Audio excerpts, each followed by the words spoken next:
Spurs winning the game by 1-0. This is, of course, the first leg of the semi-final of the Carabao Cup. All the talk, though, after the match is about that penalty that Harry Kane converted, because initially the play was awarded offside. However, the referee goes back, looks at VAR.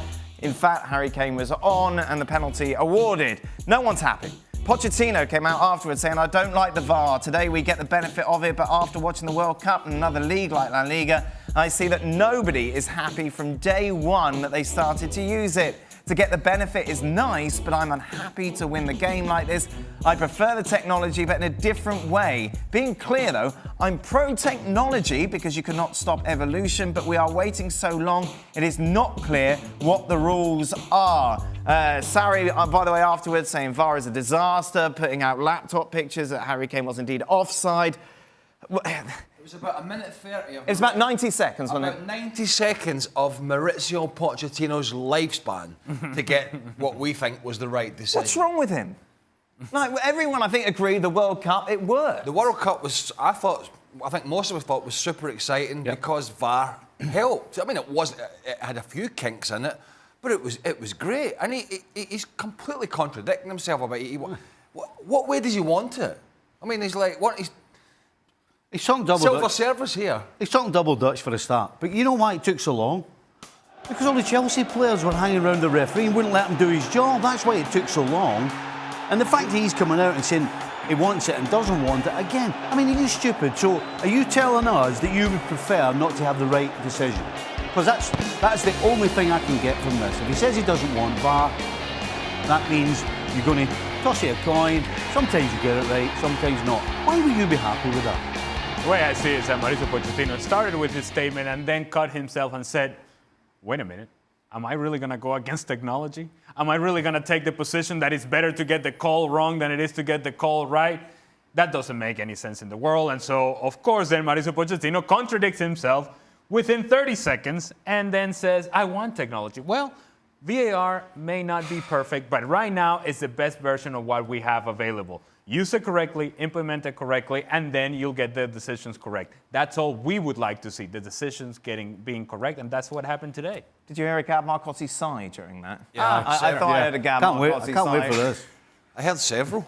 Come on, I'll be sticking up for Pochettino. You guys know that. Look, he said from day one, I'm going to give him the benefit of the doubt here, and what I mean, I think what he meant was, people aren't happy when it's first implemented because there are kinks to work out. And I think there undoubtedly are here in England. It's not day one, but I think Michael Oliver's only had 2 games with VAR before tonight.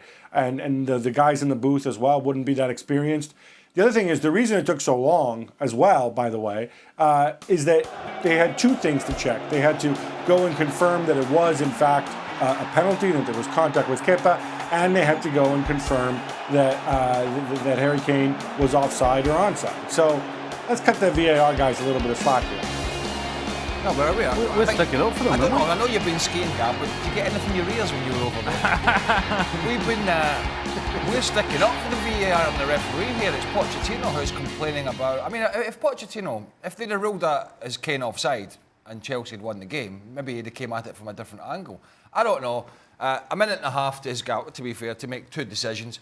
The other side, the reason it took quite a while was because whether we like it or not or whatever, it's the least of the competitions. It's a semi-final, and it was a close call. It was. Well, so close. In fact, we've got Sarri coming out afterwards with his laptop and saying that his cameras show that Kane was in fact offside. Is it his cameras? Not his cameras. Chelsea's cameras. Because if you're telling me they've got better position cameras than the host broadcaster, I'll be shocked, because the host broadcaster's probably got 20 plus cameras at the game and has every best camera angle there. How about they manipulated it?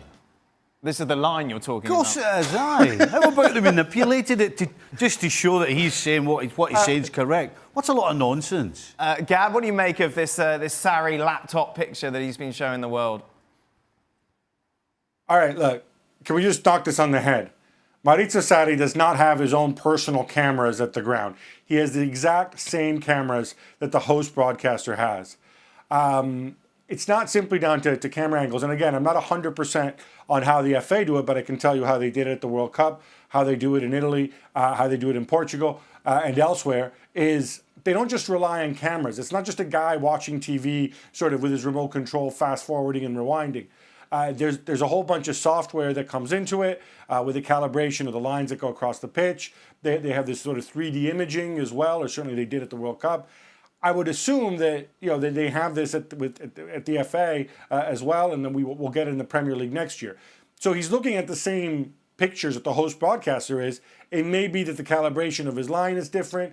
It may be a split second later. It may be that the guy in the booth got it wrong somehow. I don't know. But he does not have his own personal cameras, and I'm pretty sure that he doesn't have time on the sidelines to go and video edit all this and come up with some bogus version of events. I tell you what cannot happen is to have a manager in this sort of club, at this sort of level, coming out with his own laptop and saying, hey, look at this picture over here. See, they got it wrong. That cannot happen because it's embarrassing for everybody involved, including Mauricio Sarri. The truth of the matter is that actually, if you look at it from the perspective that we look at it, unbiased, they got the call right. Right. That's all what we want, right? We want the call to be right, and they got the call right. I think, obviously we know managers don't just insert cameras, having been at I don't know how many games over the years back in England. But what clubs do, they sometimes insert a camera next to camera one, the main camera, for tactical basis for their own data when they get back. But you are reliant on the cameras. What we've got here, as the boys have said, is a clear skewing of the line on their calibration, which is, you've only got to look at it, and it's wrong. It's just wrong. The paranoia here is absolutely frightening. How about Sarri looks at his team and think about all the possession he had and the very few clear chances they made? How about looking at it that way?